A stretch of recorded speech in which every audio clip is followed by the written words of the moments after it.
Այս գիրքը գրելիս մի օր այցելեցի Չիկագոյի համալսարան և հարցրի համալսարանի ռեկտոր Հատչինսին, թե ինքն ինչպես է հաղթահարում անհանգստությունը։ Նա պատասխանեց.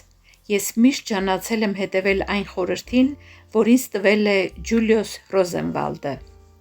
երբ լիմոն եք ստացել, լիմոնադ պատրաստեք։ Ասել է, թե եթե անհաջողություն եք կրել, փորձեք այն օգտագործել ձեր օգտին։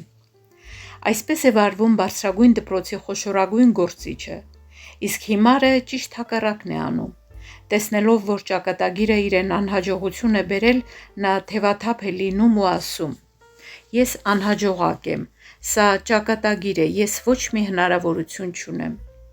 Հետո բողոքում է ամբողջ աշխարհից և զբաղվում ինքնախղճահարությամբ։ Իսկ երբ լիմոնը բաժին է հասնում խելացի մարդուն, նա ասում է. «Ինչ դաս կարող եմ քաղել այս դժբախտությունից, ինչպես կարող եմ շտկել իրավիճակը, ինչպես կարող եմ այս լիմոնը վերածել լիմոնադի»։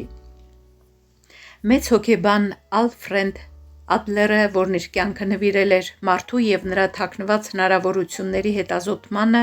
հայտարարել է, որ մարդու ամենաապշեցուցիչ ընդունակություններից մեկը լիմոնը լիմոնադի վերածելն է, այսինքն բացասականը դրականի վերածելը։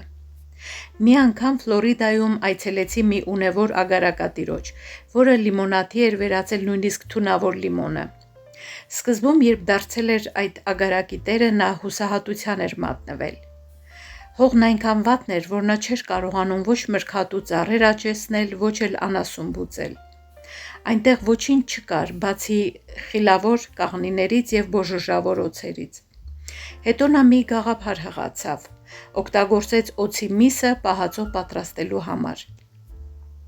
Երբ մի քանի տարի անց այցելեցի նրան, իմացա, որ բազմաթիվ զբոսաշրջիկներ են գալիս, որպեսզի տեսնեն ագարակը և բոժոժավոր օձերին։ Նրանցից ստացվող տարեկան եկամուտը կազմում էր $20,000։ Օձի թույնը հասցվում էր փորձարաններ, կաշին օգտագործվում էր կանացի կոշիկներ ու պայուսակներ պատրաստելու համար։ Միսը վաճառվում էր աշխարհի շատ երկրներում։ Ես գնեցի այդ ագարակի լուսանկարով բացիկ և փոստով ուղարկեցի մոտակա գյուղից, որը վերանվանվել էր ագարակի պատվին։ Գյուղը կոչվում էր Բոժոժավոր օձ, այն մարդու պատվին, որը կարողացել էր թունավոր լիմոնը վերածել քաղցր լիմոնադի։ Ինչքան շատ էի ուսումնասիրում մեծ մարդկանց կենսագրությունները,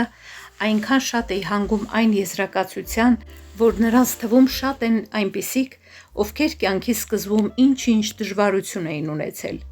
Դա առաջ էր մղել նրանց և արդյունքը եղել էր այն, որ նրանք հասել էին մեծ հաջողության։ Ինչպես Ջեյմսն էր ասում, մեր հաշմությունն անսպասելիորեն օգնում է մեզ։ Միանգամայն հնարավոր է, որ Միլթոնը հռչակավոր բանաստեղծ չէր լինի, եթե կույր չլիներ, իսկ Բեթհովենը այդքան հրաշալի երգահան, եթե խուլ չլիներ։ Հելեն Քելերի փայլուն աշխատանքային առաջխաղացումը հնարավոր էր դարձել այն պատճառով, որ նա կույր էր ու խուլ։ Եթե Չայկովսկին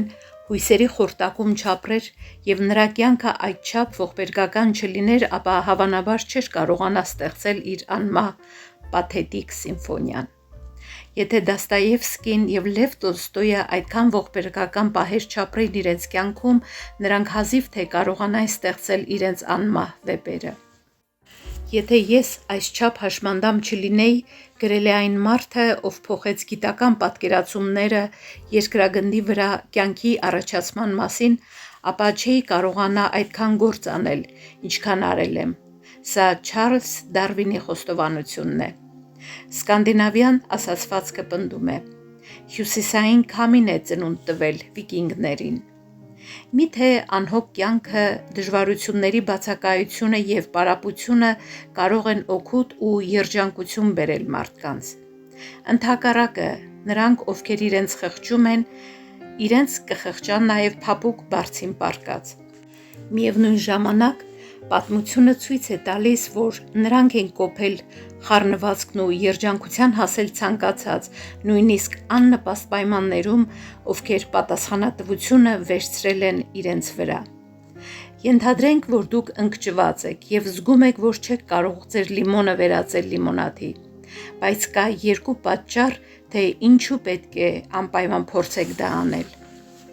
Նախ դուք կարող եք հաջողության հասնել։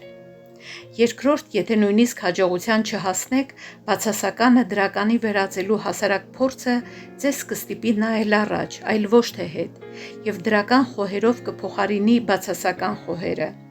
Դա կարծրակի ստեղծագործական եռանդը եւ ձեզ այնպես կկլանի, որ ժամանակ չեք ունենա ողբալու անցյալն ու մեկը միշտ գնացածը։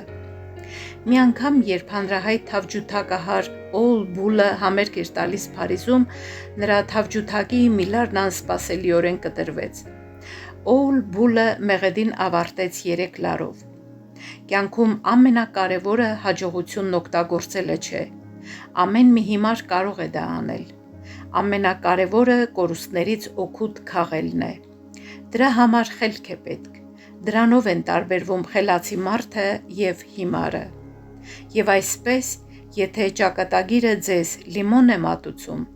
ճանաչեք դրանից լիմոնադ պատրաստել։